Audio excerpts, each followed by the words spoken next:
नाज़रीन अस्सलाम वालेकुम। डॉक्टर दानिश जवाब चाहिए के साथ हाजिर है।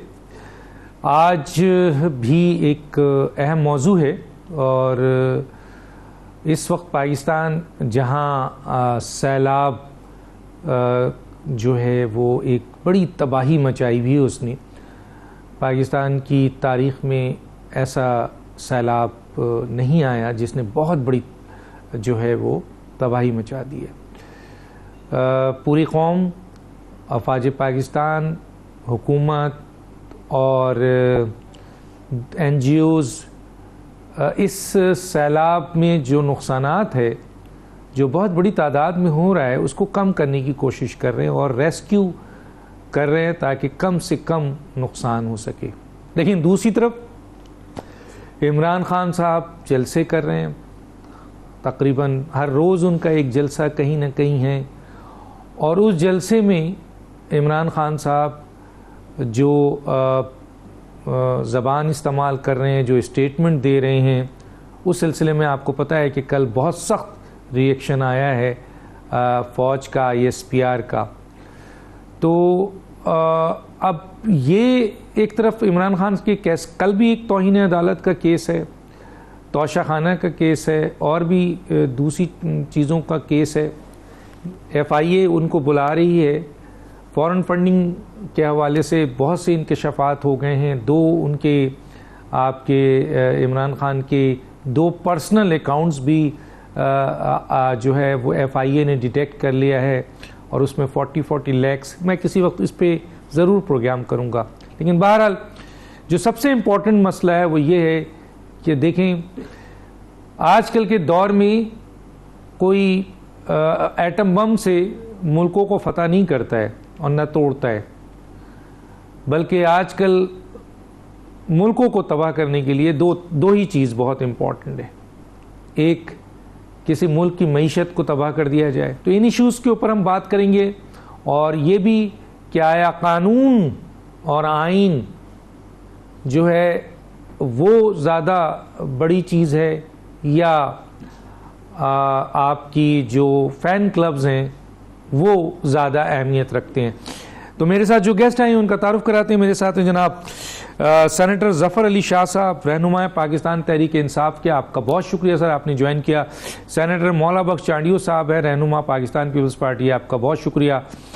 और इसके साथ साथ अब्दुल्ला गुल साहब तज़िया निगार हैं सर, आपका बहुत शुक्रिया।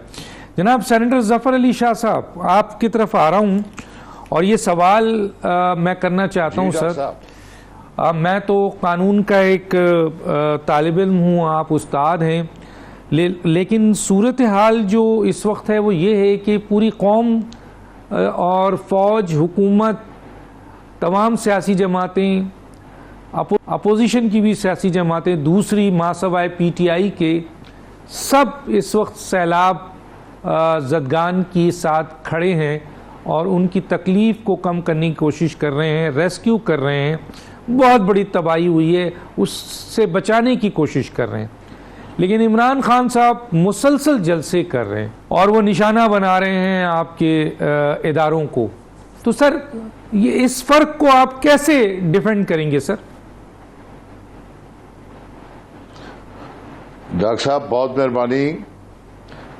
आपके सवाल जो है उसका जवाब देने से पहले तो चूंकि आज का दिन ऐसा है जिसको हम यौम दफा कहते हैं, 6 सितंबर का दिन है, और आज के दिन सबसे पहले तो इस दिन के हवाले से जो हमारी पाकिस्तानी अफवाज के शोधा जो आज तक मुल्क को डिफेंड करते रहे हैं, मुल्क के बॉर्डर्स को डिफेंड करते रहे हैं और मुल्क की सलामती को डिफेंड करते रहे हैं, उन शोधा को मैं सबसे पहले तो खराज अकीदत पेश करूंगा और उसके बाद जो हमारे अफवाज के गाजी हैं उनको खराज तहसीन पेश करूंगा, क्योंकि आज हमारा मुल्क और अल्लाह ताला इसको क़यामत तक कायम रखे, ये पाकिस्तानी कौम के जज्बे और पाकिस्तानी अफवाज की जो उनकी एक जुर्रतमंदाना जो उनका एक अमल है हमारे मुल्क में। आज सैलाब की बात आपने की है,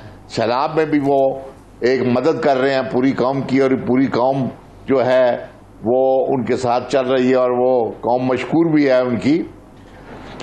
बात ये है डॉक्टर साहब कि आपने चूंकि यौम दफा वाले दिन ही एक इतना मुश्किल सवाल रख, ये अगर आज की डिबेट का दिन कोई और रखते तो किसी और अंदाज से जवाबात आपको दिए जाते और मैं भी देता, लेकिन आज का दिन जो है बड़ा मुकद्दस दिन है यौम दफा के हिसाब से, तो इसलिए बहुत सारी बात शायद मैं न कर सकूं जो करना चाहता हूं। जहां तक आपने इल्जाम लगाया कि वो जलसे कर रहे हैं, तो क्या आपको ये नजर नहीं आता कि जलसों में लोग जलसा सुन रहे हैं तो वो जलसा कर रहे हैं? क्या वो हवा में जलसे कर रहे हैं? वो जलसे आवाम से कर रहे हैं, और कोई जलसा ऐसा नहीं है जिसमें 3-4 लाख 2.5 लाख 5 लाख आदमी से कम हो। तो क्या जब इतने सुनने वाले लोग सियासी लीडर के जलसे में मौजूद हो तो क्या वो जलसा न करे? ये मैं पहली बार सुन रहा हूं कि भाई वो जलसा क्यों कर रहा है।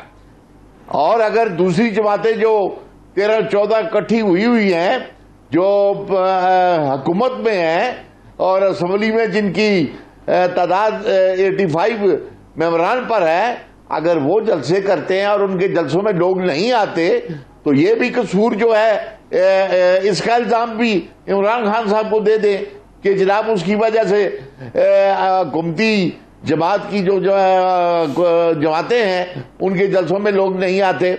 इसलिए डॉक्टर साहब ये इल्जाम बिल्कुल बेमैनी है, इसमें कोई वजन नहीं है। और वो जलसे अगर कर रहा है तो जलसे के साथ साथ वो सैलाब ज़दगान जो हैं, जो मुसीबत ज़दगान जो हैं, वो उनके साथ भी चल रहा है। आपने कभी कोई रिकॉर्ड मुझे बता सकते हैं पाकिस्तान का कि जिसने किसी ने 2 घंटे या 2.5 घंटे में 5-5.5 अरब रुपया इकट्ठा किया हो सैलाब ज़दगान के लिए? ये बात नजर नहीं आती। नहीं सर, ये गलत फिगर है। सर ये गलत फिगर है। सर ये गलत फिगर है। सर ये गलत फिगर है। चलो ये गलत फिगर है। बैंक चलो मैं बात आपकी स्टेट बैंक मैं बात मान लेता हूँ। जी जी मेरी बात अब डॉक्टर साहब अगर आप इस तरह करेंगे, अपना डिस्टर्ब करेंगे तो बात शायद कर सकूं। मैं आपकी बात मान लेता हूँ। आप बात करें, मैं मान लेता हूँ। चलो 4-6 आने, थैंक यू, ठीक है, 4-6 आने ऊपर होंगे या नीचे होंगे। उन्होंने कोई ऐसी बात नहीं की जो कि ये समझी जाए। हालांकि उन्होंने आज उसकी वजाहत कर दी है कि मेरे बयान को और मेरी तकरीर को तोड़ मोड़ कर पेश किया जा रहा है और एक निशाना बनाया जा रहा है। और चूंकि पाकिस्तान की वो जमातें जो कि आज जवाबदेह है पाकिस्तान की अदालतों के सामने, पाकिस्तान की कौम के सामने, पाकिस्तान के सरमाए को लूटने वाली, तो वो आज मिलकर मुझे लगाना चाहती हैं, दीवार से लगाना चाहती हैं। तो क्या वो ये बात गलत की है उसने? लेकिन मैं बिल्कुल एक लफ्ज में भी एक तलब इल्म हूं, कानून का भी और सियासत का भी, एक लफ्ज सुनते हैं हम। क्या मुझे आप बता सकते हैं कि आप ऐसे करें डॉक्टर साहब, फैसलाबाद की तकरीर भी उनकी लगा दें और गुजरांवाले वाली तारीख भी तकरीर लगा दें, जो कि जिसमें मियां नवाज शरीफ साहब ने खिताब किया था। आप चांडियो साहब बैठे हैं, मेरे भाई हैं, आप इमरान खान साहब की तकरीर लगा दें और इसके साथ साथ आप जरदारी साहब का भी वो बयान लगा दें। क्या वो खतरनाक है बयान या ये बयान उनका खतरनाक था? या मैं पूछ लेता हूं सर, मैं सेनेटर मौला बख्श चांडियो साहब से पूछ लेता हूं। जी सेनेटर साहब, उन्होंने सवाल उठा दिया, जवाब दीजिए सर। नहीं, शाह साहब गुस्से में आ गए हैं, बहुत गुस्से। मैं समझा इतने सालों के बाद इनका गुस्सा ठंडा हो गया होगा, लेकिन थोड़ी भी बात करो। आपको पता है मैं गुस्से में नहीं आता। आज भी शाह साहब मेरे तो साईं है, मेरे तो बुजुर्ग है, बस आज भी जाहो जलाल में है, कोई बात नहीं। देखिए पहली बात जलसे की बात है, भले करें, हमें एतराज नहीं है अगर उनको जितनी दिलचस्पी है सैलाब वालों से, क्योंकि सैलाब का ज़्यादा असर सिंध और बलूचिस्तान में है, तो खान साहब का उधर तवज्जो कब जाती है। ये वहाँ की सियासत नहीं करते, ये जहाँ की सियासत करते दुनिया को पता है। पर अब मेरा इससे वास्ता नहीं है, भले जुलूस करे, जलसे करे, पाकिस्तान का सियासतदान है, कर सकता है, लेकिन मवाजना ना करे बिलावल साहब ने जुलूस निकाला, वो भी इन्हीं दिनों में निकाला। वो भी उन्होंने ऐसे ही कहा कि मैं इस्लामाबाद पहुंचकर हुक्मरानों को घर भेजकर फिर आऊँगा, और ऐसा ही हुआ। लेकिन कराची से लेकर इस्लामाबाद तक के देखे कितनी शाइस्तगी थी, लाखों लोग थे जुलूस में शरीक। पंजाब तो निकल के रास्तों पे आ गया था, लेकिन शाइस्तगी कितनी थी। एक, किसी को पत्थर नहीं लगाया। नंबर 2, किसी को गाली नहीं दी। नंबर 3, बिलावल साहब किया ये लहजा ही नहीं है, बिलावल साहब की शराफत वाली सियासत ने तरबियत की हुई है। बिलावल साहब ऐसा नहीं बोलते। पहली तकरीर की कौमी असेंबली में पूरी कौमी असेंबली ने बिलावल साहब को खराज तहसीन पेश किया, और जब वजीर आज़म ने बात की, वो तो क्या की, वो तो अभी मैं नहीं बताता हूँ, शाह साहब फिर गुस्से हो जाएंगे। अक़वाम मुत्तहिदा में गए प्राइम मिनिस्टर, यूँ कर दूंगा जाऊंगा पाकिस्तान तो नवाज शरीफ को यूँ कर दूंगा, पाकिस्तान जाऊंगा तो जरदारी साहब को, ये नहीं, मेरे चेयरमैन गए, क्या ज़बरदस्त बात की। अपोजिशन के जो हमारे मुखालिफ हैं उन्होंने भी तारीफ़ की कि ये है एक मुद्दब्बिर सियासतदान की गुफ्तगू। बाबा, उसका वालिद सियासतदान, उसकी वालदा सियासतदान, उसका नाना अजीम सियासतदान, उसकी तरबियत ही सियासी है। वो ये ज़ाती उनकी गुफ्तगू ख़राब नहीं होती, जल से बिलाशक करें, लेकिन कुछ बात भी अभी पैसे जमा किए हैं, उसका तो आज अखबारों में भांडा फोड़ दिया है कि जो इन्होंने ये पैसे जमा किए, कैसे जमा किए। आप पर जो पहले ही बाहर से पैसे आए, उनका अपना केस है अपनी जगह पर। मैं ये कहता हूँ शाह साहब, हम सिर्फ एक सवाल पूछते हैं खान साहब से जो नाराज़ हो जाता है। हम कहते हैं, मैं आपको 4-5 वादे याद दिला रहा हूँ, मैं लंबी चौड़ी बात नहीं करता, मैं इतना कोई बहुत बड़ा लीडर नहीं हूँ, न कोई फिलासफर हूँ। शाह साहब बहुत बड़े, मेरे लिए बहुत बड़ी मोहतरम है। मैं, हमारे छोटे सवाल हैं। भाई, आपने हलफ उठाने के बाद कहा कि मैं वज़ीर आज़म हाउस में एक बहुत बड़ा इदारा खोलूँगा, आपने वो छोटा वादा पूरा किया। आपने कहा मैं गवर्नर हाउस की दीवारें तोड़ दूंगा, पब्लिक के लिए गवर्नर हाउस खोलेंगे। वो एक दिन तो आपने ड्रामा किया पंजाब गवर्नर हाउस का, इस गवर्नर हाउस की दीवार गिराई गई है, आप भला बताएं। हमारी तो छोटी बात है। आपने कहा ये लंगर खाने चलेंगे, लंगर खाने कितने चले, कितनी लोगों की भूख मिटा सके, आप बताएं भला। आपने कहा मैं कट्टे बेचकर मैशत खड़ी करूंगा पाकिस्तान की, क्या मैशत खड़ी हो सकी बेसों और कट्टों के बेचने पर? आपने गाड़ियां बेची, फिर गाड़ियां खरीदी नहीं आपने।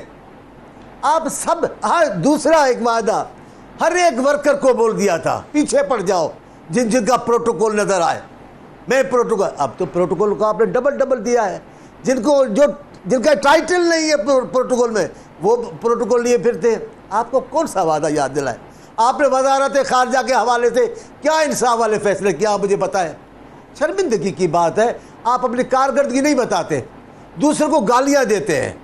मैं आज आपको बता दूं डॉक्टर साहब, समझने की बात है, मुझे डर रहा है, ईमान से मैं डरता हूं। जिस सियासत को आम कर रहे हैं खान साहब, ये सियासत अगर पाकिस्तान की दूसरी पार्टियों ने की, अब क्योंकि तहरीक इंसाफ तो मुबे वतन पार्टी ना, वो तो पाकिस्तान के खिलाफ जा नहीं सकती, उसमें पाकिस्तान की दुश्मनी का इल्ज़ाम नहीं लगेगा। पीपल्स पार्टी पे लग सकता है, दूसरी जमायतों पे लग सकता है, मियाँ साहब पे लग सकता है, सिंधी पार्टियों पे लग सकता है, पठान के पार्टियों पे लग सकता है। ये अगर सियासत जो खान साहब कर रहे हैं, ये अगर पाकिस्तान में दूसरी पार्टियों ने की तो पाकिस्तान के बके उधर के रख देंगे। और दूसरी बात, आप किसको बता रहे हो ये बातें अपनी भी, आप किससे लड़ रहे हो? आपने ठीक कहा डॉक्टर दानिश कि 2 चीज़ें हैं, आजकल एटम बम नहीं गिराया जाएगा, 2 चीज़ें हैं, एक मैशत, एक इदारे, कौमी सलामती के अदलिया कानून इदारे। मैं आपसे बोलता हूँ, मैशत का बेड़ा गर्क किसने किया इधर? खान साहब हुकूमत में तो एक ही इल्ज़ाम था उन पर, महंगाई का। तमाम के तमाम वफाकी वज़रा बयान दे रहे थे महंगाई के मुतालिक, एतराफ़ कर रहे थे कि हमारी गलतियाँ हैं। एक सबब वो बहरान, दूसरा आप बताते हो इदारे। मैं आपको बताना चाहता हूँ, जरदारी साहब की बात और थी इलेक्शन के बाद, इलेक्शन में जिस अंदाज से और थी जरदारी साहब, क्या बात, क्यों और थी, जिस अंदाज से, क्यों और थी? अभी आप तब्दील नहीं हुए, अभी भी वैसे की वैसे। इलेक्शन के बाद, इलेक्शन में जो रोल अदा किया गया, इलेक्शन जो रोल अदा किया गया, जिस अंदाज से रोल अदा किया गया इलेक्शन में, क्यों सियासी पार्टी के में हम ऐसा नहीं कर सकते? भुट्टो साहब को कत्ल किया, ये जबान हमारी नहीं थी, बीबी को कत्ल किया गया, ये हमारी जबान नहीं थी। अलबत्ता बीबी के कत्ल पर पाकिस्तान के खिलाफ नारे लगे तो आसिफ साहब ने कहा नहीं, हमें पाकिस्तान चाहिए। पहली तकीर मेरे चेयरमैन बिलावल साहब की, कहा नहीं हम इंतकाम, जमहूरियत हमारा इंतकाम है। कहा पीपल्स पार्टी, कहा पीटीआई की सियासत। हमें मैं आगे बात करूंगा। मैं जरा अब्दुल्ला गुल साहब की तरफ आ जाऊं। मैं जरा अब्दुल्ला गुल साहब, मैं अब्दुल्ला गुल साहब की तरफ आ जाऊं। हमारे खिलाफ, सुने डॉक्टर दानिश, हमारे खिलाफ जितनी भी आप बातें कर रहे हैं वो मुकम्मल बातें करते हैं, हमें भी बोल देते हैं। बस मैं खत्म कर रहा हूँ। खान साहब, ठीक है मैं टाइम ज्यादा हो गया, अगर अब्दुल्ला गुल साहब का पॉइंट ऑफ व्यू दे दूं तो आप देखेंगे पाकिस्तान का क्या होगा। ठीक है अब्दुल्ला गुल साहब, ये जो ISPR का रिस्पांस आया है इमरान खान साहब के बारे में, ये है कि मुसलसल वो जलसे कर रहे हैं और उनका राइट है, आप इसके ऊपर जो भी स्टेटमेंट देना चाहें, लेकिन उनकी जो स्टेटमेंट है, कभी वो फौज को कहते हैं कि जी सियासत में आएँ, इलेक्शन कराएं, जो कि मेरा ख्याल है अनकॉन्स्टिट्यूशनल उनकी डिमांड है, और उसके बाद अब बगावत का केस भी और तज़ीक भी और जो शहीद हुए हैं उनकी तज़ीक भी, और अब आर्मी चीफ के बारे में क्या कहेंगे सर? बिस्मिल्लाहिर्रहमानिर्रहीम। सबसे पहले तो 6 सितंबर के हवाले से यही कहूँगा कि हम अफवाज पाकिस्तान के ऊपर फ़ख्र करते हैं। बिलाशुबा इन्होंने हमारे हर वक्त के ऊपर मुल्क के चप्पे चप्पे की हिफाजत की, बावजूद अपने कम वसाइल के इन्होंने अल्हम्दुलिल्लाह एक अपने आप का लोहा मनवाया और न्यूक्लियर सलाहियत के साथ आलम इस्लाम की वाहिद सुपर पावर के तौर पर उभरे। यही वो बातें हैं जो तागूती ताकतों के दिलों में खटकती हैं, और वो आए दिन पाकिस्तान को बराह रास्त साजिश तो नहीं लेकिन बैकडोर्स के ज़रिए और अपने ही मुल्क के लोगों को इस्तेमाल किया जाता है, और कभी दहशतगर्द भेजे जाते हैं कुलभूषण यादव जैसे। बहरहाल शहीदों को सलाम है, और अल्लाह ताला उनके जो लहू है, जिस मकसद के लिए, जिस पाक मकसद के लिए उन्होंने अपना लहू पाकिस्तान के लिए बहाया, अल्लाह ताला उस मकसद को कामयाब और कामरान फरमाए। और शहदा के लिए और अफवाज पाकिस्तान के तमाम और वो तमाम लोग जिन्होंने पाकिस्तान की हिफाजत के लिए जानें कुर्बान की, उनको हम दिल की अता गहराइयों से खराज तहसीन पेश करते हैं। अब जो बात आपने कही है वो बहुत अहमियत की हामिल है। डॉक्टर साहब देखें, ISPR जो है वो बयान ऐसे नहीं देती। अफवाज पाकिस्तान एक कलेक्टिव विजडम के ऊपर चलता है, एक पूरी कलेक्टिव सोच होती है। ये कोई फर्द वाहिद की, एक लीडर की फैसला नहीं होता, बल्कि इसमें तमाम लोगों के स्टेक होल्डर्स और जैग ब्रांच, जिसको जज एडवोकेट जनरल ब्रांच कहते हैं, ये उनसे मशावरत के बाद इस किस्म की कोई बात की गई है। तो इसका मतलब है इसके कानूनी पहलू जो हैं उनको बड़ा खातिर में रखा गया है। और ये कह देना कि बयान को तरोड़ मरोड़ के पेश किया गया है तो कोई रॉकेट साइंस तो थी नहीं, बड़ा सीधी सीधी बात है। या तो कहें कि कोई गलत बात है या तो उससे पता चल जाए। अब इमरान खान साहब की इस सारी बयानिए को समझने की जरूरत है, उनकी सियासत को समझने की जरूरत है। उनकी सियासत जो 2018 से पहले थी वो एक जो है मस्बत सियासत थी, और उसके अंदर कंस्ट्रक्टिव पहलू ज्यादा थे, जिसकी वजह से अवाम और नास जो है उनके साथ खड़ी हुई और उन्होंने भरपूर उनका साथ दिया। थिंक टैंक्स थे, इसी तरीके से सोल्यूशन ओरिएंटेड जो है वो चीजें थी। गो के बाद में उन्होंने काम किया या नहीं किया ये एक अलग बहस है। लेकिन अब की सियासत जो है वो तब की सियासत से बिल्कुल मुख्तलिफ है। ये नफरत की बुनियाद पे है, ये नेगेटिविटी के बुनियाद के ऊपर है, और ये सब कुछ सोचे समझे तरीके से किया जा रहा है। ये कोई ऐसी बात नहीं है, मैं ये मानने के लिए तैयार नहीं हूँ कि ये सोचे समझे बात नहीं है। और अभी जून नवंबर का महीना करीब आएगा, तू आपको जबान में और अमल के अंदर सख्ती जो है वो बढ़ती भी नजर आएगी। पहली बात यह है कि जलसों में लोग जो है वो यही चीजें सुनना चाहते हैं, क्योंकि कहीं ना कहीं एक 5th जनरेशन वॉरफेयर जो है वो बुरी तरीके से लोगों के माइंड्स को पलूट कर गई है। और दूसरी तरफ जो है तागूती ताकतें जो हैं वो ये चाहती हैं कि किसी सूरत पाकिस्तान की अफवाज को निशाना बना के उनके खिलाफ एक महाज कायम किया जाए, उनके खिलाफ एक मुकदमा कायम किया जाए कि एक अवाम और जो पाकिस्तान की अफवाज है वो आपस में नबर्द आजमा है। इसलिए ऐसे मुल्क के पास न्यूक्लियर सलाहियत नहीं होनी चाहिए, क्योंकि न्यूक्लियर इस तरह खतरे में पड़ सकता है। ये है उनका बुनियादी मकसद।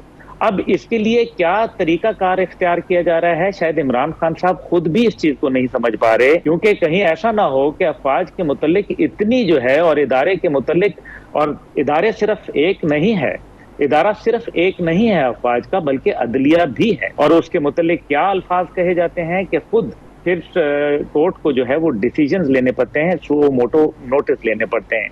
इसलिए जो इमरान खान साहब, अगर कोई ये समझ रहा है, डॉक्टर साहब आपने बयानिए में एक बहुत अहम बात कही कि ये मुल्क के संगीन तरीन हालात हो रहे हैं, और जिस तरह से अभी आपने पाकिस्तान के परचम के हवाले से बात की, तो हमने ये भी देखा कि पार्टी का परचम ऊपर लगाया गया, ये एक दफा नहीं हुआ, ये मुतअद्दिद दफा हो चुका है। इसलिए कहीं ऐसा ना हो कि ये जो सूरत हाल जिस तरीके से बनाई जा रही है, ये फर्क मुमासलत जो हम कर रहे हैं ना कि 71 के अंदर क्या था और अब के हालात वैसे बन रहे हैं, नो, मैं इसको स्ट्रांगली कंडेम इसलिए करूंगा। 71 में पाकिस्तान का एक खित्ता बहुत दूर था, ईस्ट पाकिस्तान, और वो दुश्मन के नरगे में था, और भारत जो है वो उसकी पूरी डायरेक्ट इन्वॉल्वमेंट थी। आज डायरेक्ट तो नहीं, लेकिन इनडायरेक्ट इन्वॉल्वमेंट भारत की है, और वो तमाम जो सोशल मीडिया के ट्रेंड्स चले और ट्रोल्स चले, उसके पीछे पीटीआई के लोगों का जुर्म साबित हुआ है, और ये एफआईए की साइबर टीम ने बाकायदा सबूतों के साथ फराहम किया, जिसको आईएसपीआर ने भी जो है वो ऑथेंटिकेट किया। इसलिए अब ये देखना है कि पाकिस्तान तब न्यूक्लियर नहीं था, आज न्यूक्लियर है। पाकिस्तान आज एक मजबूत पोजीशन के अंदर मौजूद है। तो लोग ये कोई ना सोचे कि कहीं भारत जो है वो जंग छेड़ देगा और पता नहीं कोई उनकी इन्फिल्ट्रेशन हो जाएगी। भारत ये गलती कभी भी नहीं कर सकता, और अगर ये गलती की तो वो जो एक गैर मुनज़्ज़म कौम है उसको मुत्तहिद कर देगा दोबारा। इसलिए मेरी ये दरख्वास्त होगी कि वो कंस्ट्रक्टिव सियासत की तरफ जाएं। उन्होंने अभी इलेक्शन जीते हैं, बाई इलेक्शन, लेकिन अगले आने वाले इलेक्शन के लिए उन्होंने क्या तैयारी की, उन्होंने क्यों नहीं, अगर जो उनकी प्रायोरिटी नंबर 1 था वो ये था कि हम जो है वो इलेक्शन करवाएंगे। मुझे ये इलेक्शन के जो ख्वाहिश थी ये तो सैलाब बहा ले गया, ये तो अब अगले साल होते नजर आ रहे हैं।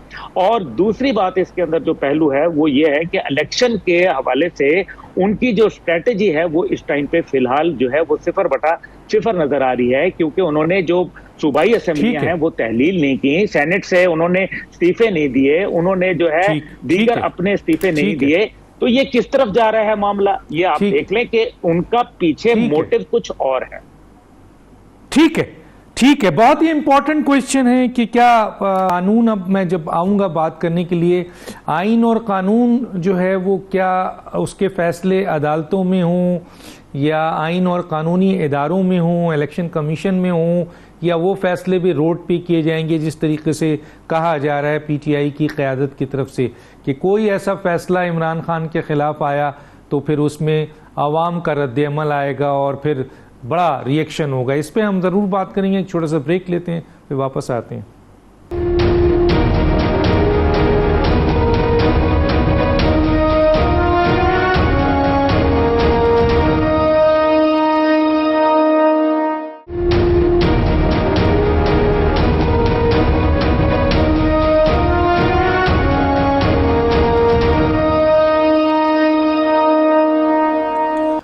वेलकम बैक जी। मैं ज़रा सेनेटर ज़फ़र अली शाह साहब की तरफ आता हूँ। माशाल्लाह वकील भी हैं, सुप्रीम कोर्ट के वकील भी हैं, कानूनदान भी हैं।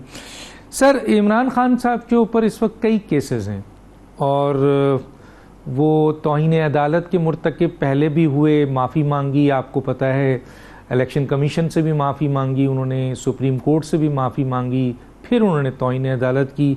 कल वो केस अदालत में सुना जा रहा है और इलेक्शन कमीशन में भी उनका एक केस है तौहीन अदालत का। तोशाखाना के हवाले से एक केस है, फॉरेन फंडिंग के हवाले से केस है जो जिसके ऊपर फैसले भी आ चुके हैं।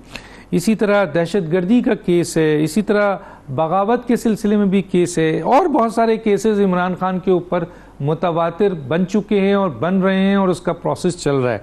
लेकिन हम ये देख रहे हैं सर कि इमरान खान साहब या उनके लीडर्स जो बहुत सारे हैं वो कानून को जगह देने के बजाय उनका ये ख्याल है कि अगर किसी ने इमरान खान के ख़िलाफ़ कोई फ़ैसला दिया, इवन के परवेज़ खटक कहते हैं कोई माई का लाल इमरान खान के ख़िलाफ़ नहीं दे सकता।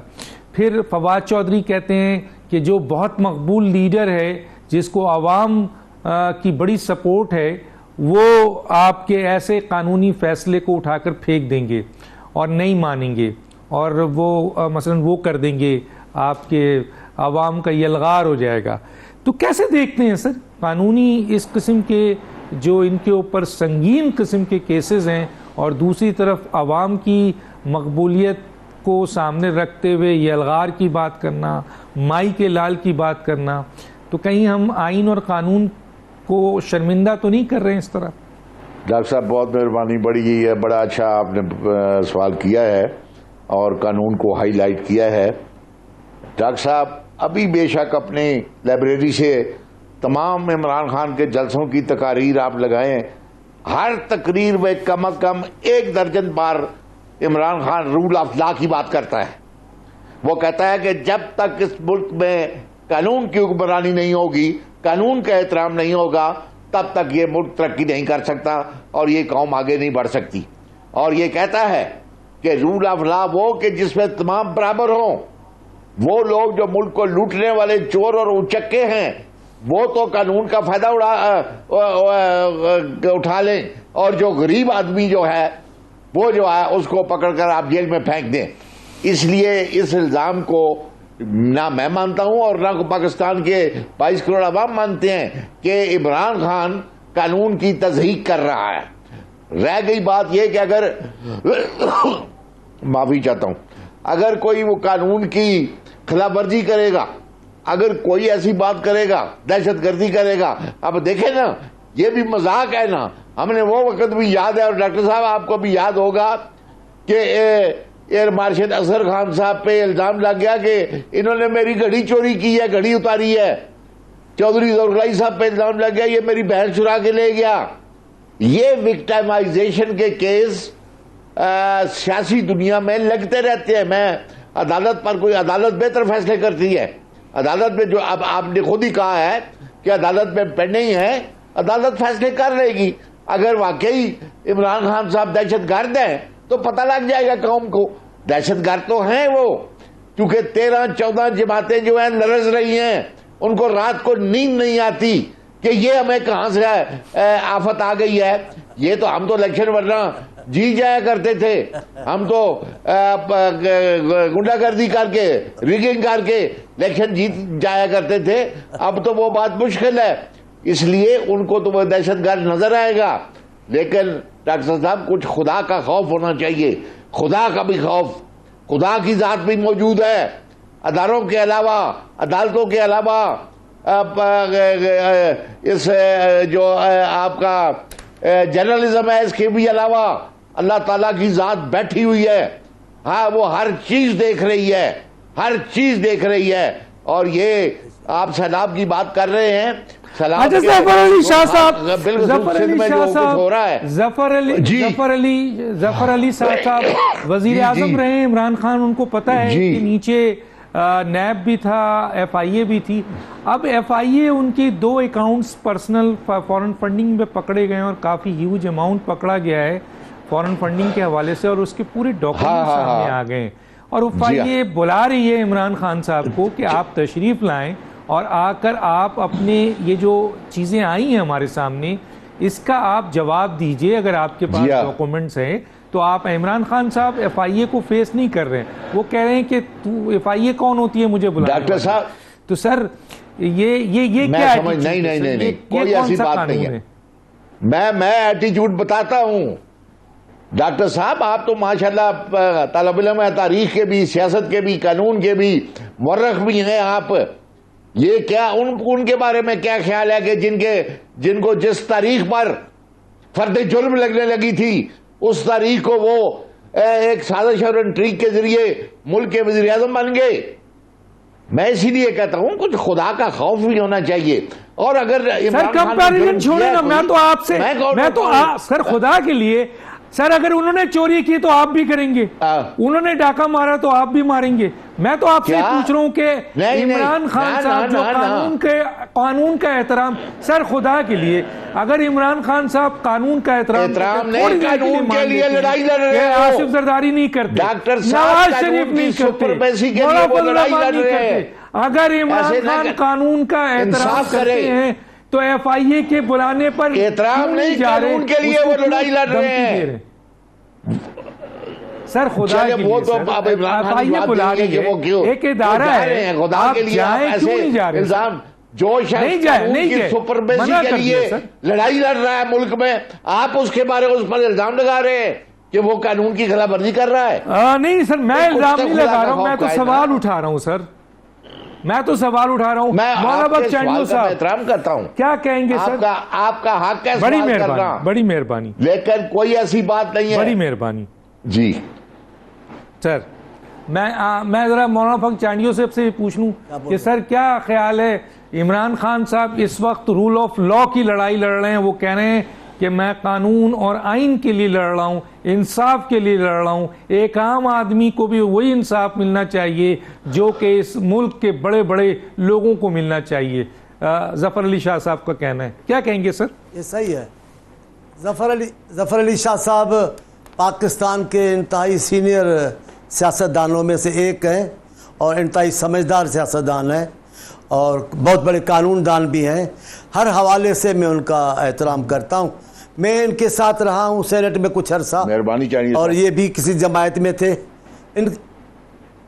मुझे पता है आपके दलाइल का, तब भी आप यही दलाइल देते थे, आपके सामने हम चुप हो जाते थे। आप कहते थे इस पाकिस्तान का निजात दहिंदा एक ही है, वो नवाज शरीफ है। अभी आप पूरा जोर लगा रहे हैं। उस वक्त तक सुप्रीम कोर्ट ने उसके शाह साहब सुनिए तो सही ना, उसका जी मैं सुन लेता हूं, मैं सुन के जवाब दूंगा। सुन आप बात करें, सुनिए तो सही, आप बात करें, मैं सुन के जवाब दूंगा।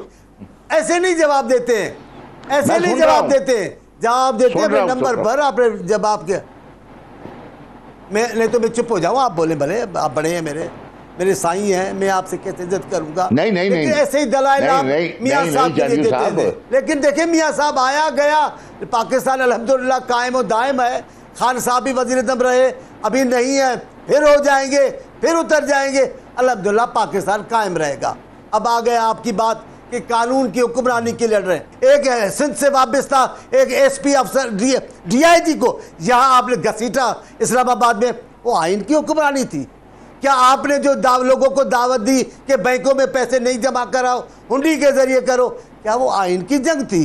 जो टीवी में घुस गए PTI वाले और सारा मामला गड़बड़ कर दिया, वो आइन की लड़ाई थी? आप बताएं जरा, ऐसे ही जल्दी न करें, हमें समझाएं ना, आप बड़े हैं, हम आपकी बात पे चलेंगे। एक बात बता दें आप आइन की बात, ये कहना कि जो पार्लियामेंट में बैठे उनको पकड़ लो, ये आइन की बात है। ये कहना कि ऐवान सदर में बैठे हो, वफाकी हुकूमत से, वफाकी वजीरों से हल्फ ना उठाओ, ये आइनी जंग है। गवर्नर हाउस को, गवर्नर को मना कर देना कि सूबाई काबीना से हल्फ नहीं ले, ये आइनी जंग है। आप जरा बताते तो आए, पार्लियामेंट में ना आना, पार्लियामेंट का बाइकाट करना, पार्लियामेंट में 40 लाइनें घूमकर अपोजिशन को हाथ देना पड़े, ये आइनी जंग है। आइनी जंग लीडरान ऐसे लड़ते हैं, जो मुल्क के रहनुमा बनते हैं, उनका रवैया ये होता है। और हाँ, ये जो जलसे आमों में आप मुखालिफ लोगों की बेटियों और बहनों पर जो बातें कर रहे हो, आइनी जंग ऐसी होती है। शाह साहब, आप भी बड़े आलिम घर से हैं, बड़े अच्छे ख़ानदान के फ़र्द हैं। हम बहू और बेटियों के लिए ऐसी ज़बानें इस्तेमाल करते हैं। जलसे में पाकिस्तान के किस लीडर ने ये ज़बान इस्तेमाल की है? अपने मुखालफिन के लिए ये लबो लहजा पाकिस्तान किस सियासतदान ने किया है? खुदा के वास्ते हर 5 मिनट पे खुदा का खौफ, खुदा बाबा, आप खुदा का खौफ करते हैं, लेकिन आप अपने लीडर को तो समझाएं। ज़बान तो लीडरों वाली रखे, काम न करे लीडरों वाला, ज़बान तो लीडरों वाले रखे। अपने इदारों पे आपने तनकीद के दरवाजे खोल दिए हैं। आप दावतें देते फिरते हो कि बोले पाकिस्तान के इदारों पर अवाम, क्या कर रहे हो, क्या कर रहे हो? पाकिस्तान की सियासत को किस तरफ खान साहब लेके जा रहे हो? शाह साहब आप ही पूछ लो खान साहब से, मैं नहीं पूछ सकता। ये किस रास्ते पे सियासत जा रही है? ऐसी सियासत तो आपने पूरी उम्र नहीं देखी है, ऐसे अंदाज से तो आपने बातें नहीं की है। लेकिन आप क्या, अभी मेरी बात सब्र करें, हम तो अल्लाह सब्र करने वालों के साथ है, अल्लाह सब्र करने वालों के साथ है। आप इंतजार करें, इंशाअल्लाह जिस रास्ते पे आप चले हैं, इंशाल्लाह जिस रास्ते पे चले ये आपके दरवाजे हर तरफ बंद हो जाएंगे। पाकिस्तान की आवाम लाख इख्तलाफ करे लेकिन अपने इदारों पे नहीं तनकीद करते। अफवाज पाकिस्तान के हवाले से पाकिस्तान के लोग दरवाजे बंद न करे तो कोई दरवाजे बंद नहीं कर सकता, लेकिन इस अंदर आपने क्या किया है? हर एक को बोल दिया है आपने। ये आपकी सियासत को कौन कहेगा कि आपकी सियासत मोहब्बे वतन सियासत है? इस अंदाज से इतने बड़े मेहरबानी से बिल्कुल मोहब्बे वतन की सियासत है। दाखिल किया आपने, फिर कोई हमें डिक्टेट नहीं कर सकता, ना हमें कोई रास्ता बता सकता है। ये क्या तरीका है आपका?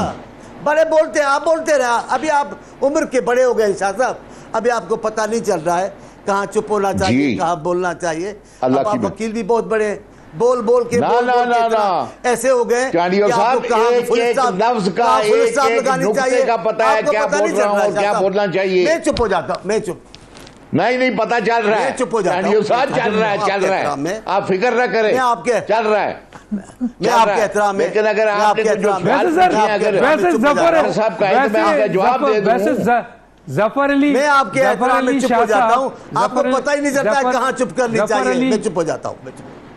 जी जफर अली शाह साहब, वैसे तो पाकिस्तान की सुप्रीम कोर्ट ने इमरान खान समेत 5 अफराद को आइन शिकन कहा है, उन्होंने आइन तोड़ा है सर, उन्होंने गैर कानूनी काम किया था। ये तो फैसला है ना मौजूद, उसके बावजूद आप कहते हैं कि वो आइन की हुक्मरानी कर रहे हैं, जबकि सुप्रीम कोर्ट ने मोहर लगाया। मैं जरा सा आऊंगा आपके उनकी तरफ, अब्दुल्ला गुल साहब की तरफ। जी जर वो जो आपका अदम एतमाद का सिलसिला हुआ था, उस अदम एतमाद को जो कि कानूनी और आईनी तरीक़ेकार था, उसके ऊपर तो सुप्रीम कोर्ट ने फैसला दिया है ना कि जी उस डिप्टी स्पीकर ने वो गैर आईनी काम किया, इमरान खान ने गैर आईनी काम किया, स्पीकर और डिप्टी स्पीकर के बारे में दिया है, वो अब चूंकि फैसला हो चुका है। सर नहीं सर, 5 के बारे में कर सकता हूँ सर, आओ वो फैसला पढ़े ना सुप्रीम कोर्ट, सर वो फैसला पढ़े।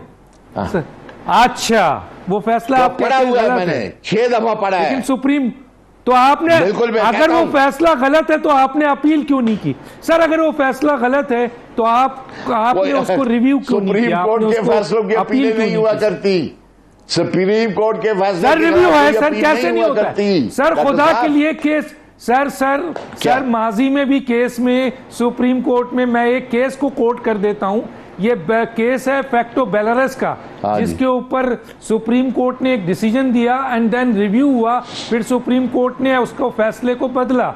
ये मौजूद है, आप तो इस उस्ताद है, मैं तो तालिब इल्म हूं।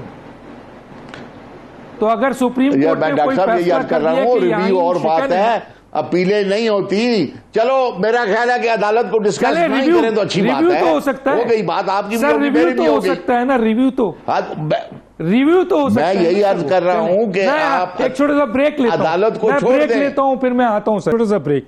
ठीक है, क्यों छोड़ दें सर? कानून और आइन का सबसे बड़ा मंबा तो अदालत है, फैसला तो उसने करना है। उसने फैसला दे दिया है कि आप आइन शिकन है और आप उसको जस्टिफाई कर रहे हैं सर।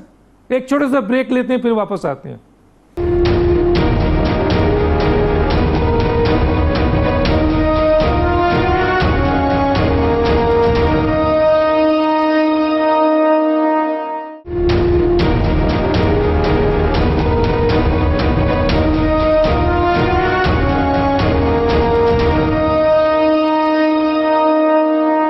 वेलकम बैक जी। अब्दुल्ला गुल साहब, मैं आऊँगा कि इस वक्त जो है कानून और आइन सर बालादस्ती, और इस वक्त जो हमारे पास आइन है वो बहुत ही अहम किताब है और इसकी बुनियाद पर पूरी फेडरेशन और पूरे सूबे जुड़े हुए हैं। लेकिन हम देख रहे हैं सर कि इस आइन और कानून की जिस तरह धज्जियाँ बिखेरी जा रही हैं, इवन के फैसलों में भी हम देख रहे हैं, अदालती फैसलों में भी, और अब हम ये देख रहे हैं कि कानून और आइन की बालादस्ती को या कानूनी फैसले को हम चैलेंज कर रहे हैं अवामी प्रेशर से, पॉपुलैरिटी से। ये कहाँ तक सही है सर? देखिए, आप जब भी सच्चाई की बुनियाद के ऊपर फैसला करते हैं तो उससे कभी खराबी नहीं पैदा होती। इंसाफ देने से हमेशा अमन पैदा होता है। इसलिए मेरे ख्याल में कोई भी अंडर प्रेशर अगर फैसले दिए जाएंगे, और इसका अब वाज़ेह असरात जो है अवाम पाकिस्तान महसूस कर रही है, कि किसी के लिए कानून के तकाजे कुछ और हैं और दूसरों के लिए कानून के तकाजे कुछ और हैं।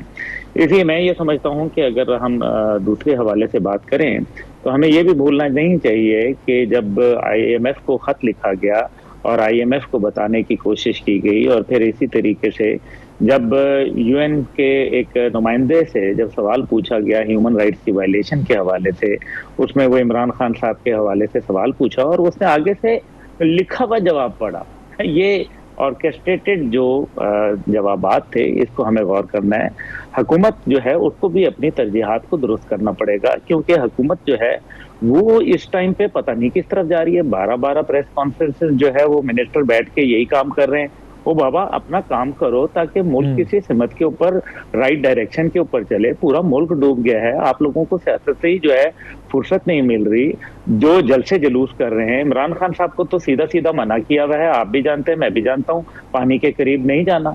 और ये जब वो वजीर आजम से थे तब से उनके ऊपर यही चल रहा है। आप मुझे बता दें कि वो कहाँ गए हैं। इसीलिए वो सैलाब के ऊपर भी जो गए, वो मतलब सैलाब सारा बहा के ले गया, वो लाल गमले वहां पेंट हुए पड़े रह गए, बाकी सारा सैलाब बहा के ले गया। ये अच्छा, मतलब ये कैसे, ये क्या बातें हो रही हैं। और ये जो भी खाने वाने के लिए प्लीज खुदारा आवाम की तजलील न करें। 4 आदमियों को बिठा के 50 कैमरे वाले जो है वो साथ खड़े होकर खाना खिला रहे, for God sake don't do that. और इसी तरीके से ये इंसानियत की तजलील है। ये हमारा मुल्क है, इसके अंदर मुश्किलात हैं। और मैं आपको ये बात बता दूं, आप एक कंस्ट्रक्टिव सियासत नहीं कर रहे। आप मुल्क को अगर ये सोच रहे हैं कि मैं पॉपुलैरिटी की बुनियाद के ऊपर कानून से बालातर हो जाऊंगा, तो ये आपकी खामख्याली है। इदारे कभी कमजोर नहीं थे, याद रखिए, मैं दोबारा बोल रहा हूँ, इदारा कभी कमजोर नहीं था, इरादा कमजोर था। इरादे के अंदर ढील थी, और वो ढील इसलिए थी कि शायद पता नहीं उसके पीछे क्या मुज़म्मरात हैं, लेकिन आहिस्ता आहिस्ता ये ढील खत्म हो जाएगी। और ये याद रखें कि आप जो है वो ये कौम जो है, जो अगर आप सोच रहे हैं कि ये लोग बाहर निकलेंगे और ये जाके स्टेट की पावर से टकराने की कोशिश करेंगे, तो ये इतनी बड़ी खामख्याली होगी कि शायद आपको इतना बड़ा धक्का लगेगा कि आपको पता भी नहीं चलेगा। देखिए, दूसरी बात यह है कि पाकिस्तान की जो इस टाइम पे सियासत नहीं, बल्कि पाकिस्तान की जो रियासत है, और रियासत में सिर्फ कोई अफवाज नहीं होते, रियासत के तमाम सतून जो होते हैं वो उसका बुनियादी जुज होते हैं। और रियासत के जो अगर आप उसको स्टेक पे लगाएंगे तो यकीन मानिए सियासत को कुर्बान करने में ज्यादा वक्त नहीं लगेगा। मुझे अंदाजा है कि हालात किस तरफ जा रहे हैं और किस तरफ ले जाए जा रहे हैं। ऐसे हालात पैदा किए जा रहे हैं कि किसी सूरत जो है ना खेडेंगे ते ना खेडन देंगे वाली पोजीशन जो है वो लाई जा रही है कि अगर हम नहीं हुए तो कोई और नहीं होगा। मैं पिछले सेगमेंट में यही बता रहा था कि जो उनका प्राइम टारगेट था वो इलेक्शन थे, और वो इलेक्शन तो आपके सामने है, उनकी सूरत हाल बनती नजर नहीं आ रही। और अब वो आर्मी चीफ की तैनाती के हवाले से, भाई आर्मी चीफ की तैनाती जो माजी में हुई, क्या वो तमाम हुब्बुल वतन लोग नहीं थे? क्या वो तमाम लोग जो है अपने अपने हैसियत में उन्होंने किरदार अदा नहीं किया? गो के बहुत सारी उसमें ऐसी चीजें थी जिनसे हम इत्तफाक़े राय नहीं रखते, लेकिन उनकी हुब्बुल वतनी के ऊपर शक करना मेरे ख्याल में ये बहुत गलत बात होगी। आपको याद है, मैं आपको एक यहाँ कोट करना चाहता हूँ अपने वाले साहब को, जनरल हमीद गुल रहमतुल्लाह को, कि जब परवेज मुशर्रफ के हवाले से जब बहुत ज्यादा बातें हुई तो मैंने अपने वाले से कहा कि जी परवेज मुशर्रफ का जो किरदार है इस पे तो ऐसा कोई, तो उन्होंने कहा अब्दुल्ला आपने ये बात आइंदा नहीं करनी, तारीख क्या लिखेगी कि हमारा चीफ ऑफ आर्मी स्टाफ जो था वो कैसा आदमी था। खुदा का खौफ कर लें कि हमारे ये जलसे जलूसों में सियासी जगहों के ऊपर आर्मी चीफ की तैनाती डिस्कस करना, और क्या तमाम लेफ्टिनेंट जनरल जो हैं वो 30-35 साल की सर्विस करने के बाद तमाम मराहिल से गुजर के तमाम वो जो एक कुंदन बन के जब आते हैं तब के, तो क्या वो किसी ऐसे मामूली लोग होते हैं? क्यों ऐसी बहस कर रहे हैं? क्या वजह है? इसके मकासद क्या हैं? ये तो वो लोग हैं जो दुश्मन ये ऐसा चाहता है। आज भारत के अंदर ये इस बात के ऊपर शादियाने बज रहे हैं। इसराइल के न्यूज़पेपर आप उठा के देखें, वो क्या बातें हो रही हैं। जी, बड़ी खुशियां मनाई जा रही हैं सर, इस वक्त भारत में तो बहुत बड़ी खुशी मनाई जा रही है इस स्टेट, लेकिन वक्त मेरे पास नहीं है, मैं मजीद इस पे बात करता। तीनों मेहमानों का शुक्रिया, डॉक्टर दानिश को इजाजत दीजिए, अल्लाह हाफिज।